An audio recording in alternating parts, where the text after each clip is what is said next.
Good morning, players. Let's get into what happened this weekend. I'm talking the news you can use in 3 minutes or less. Grab your tea, have a seat, let's talk about it. So leading off the hour is Senator Tim Scott. He did complete his obligation to marry Mindy.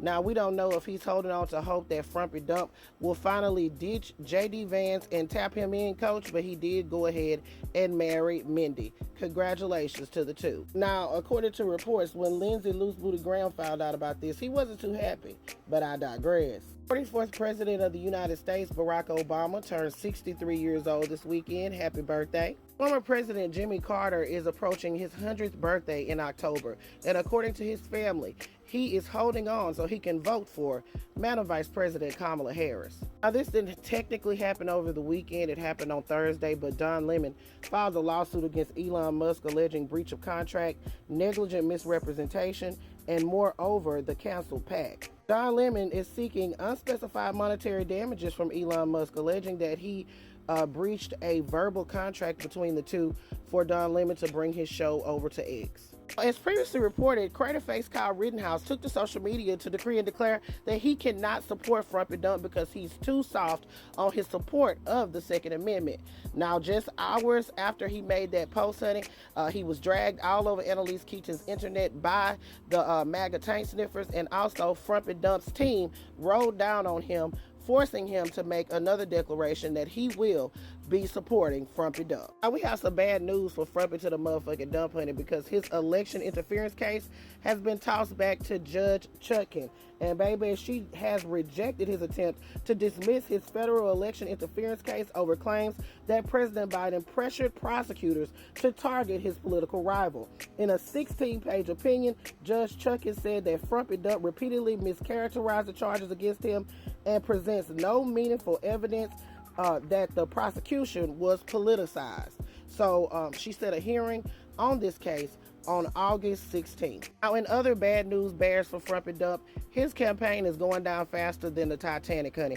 Not only is the poll showing that he is either being passed by Kamala Harris or they're neck and neck at each other in some of these swing states. Baby, his rallies are a shit show on wheels. He held a rally in Atlanta, Georgia, where he congratulated Putin on the release of the hostages. He also did the same old, attacking Kamala Harris's blackness, decreeing and declaring that he did the most for black people. And he also brought on the stage this political operative, Michaela Montgomery. And there was this creepy exchange between the two. Y'all watch this and I'll see you on the other side. I'm not allowed to say it. And Michaela, I love you, Michaela. I'm in love with Michaela. Please explain that to Melania. Please explain that to our First Lady. You're fantastic. No, you are a special person. If y'all don't know who Michaela is, she's that girl from ChickfilA that was hugging Frump and Dump, and it was supposed to be at random. But come to find out, the exchange wasn't random at all, honey. Michaela is a GOP operative. She works for Charlie Kirk. She's worked for the GQP in Georgia.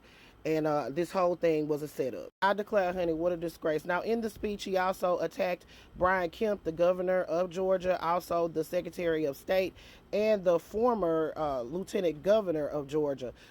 He had to issue a statement regarding this attack. And Brian Kemp issued his statement on Twitter regarding Frump and Dump's attack. You can pause to read. Byron Donalds is once again getting dragged all over Annalise Keaton's internet because on an interview with George Stephanopoulos, he refused to acknowledge that Kamala Harris is black.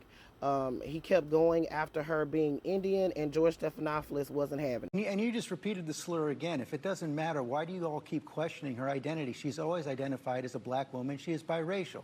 She has a Jamaican father and an Indian mother. She's always identified as both. Why are you questioning that? Well, George, first of all, this is something that's actually a conversation throughout social media right now. There were a lot of people who are trying to figure this out. But again, that's a side issue, not the main issue.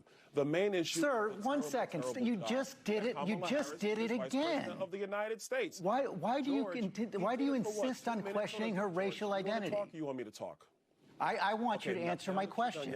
George, now that you're done yelling at me, let me answer. He talked about it on the stage yesterday in Atlanta for, 2 minutes?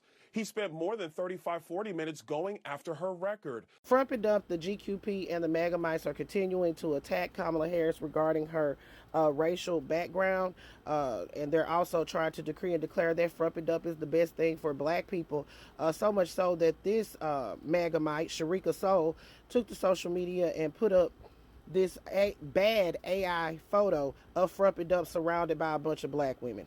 Y'all look at the hands and feet, honey. They got so many toes, so many hands. Frump and DP, that ain't Frump and DP. I don't know what was going on here, but that was the news you could use for this weekend. Y'all put your thoughts in the comments. This is Double D Mo for the Black Accurate News.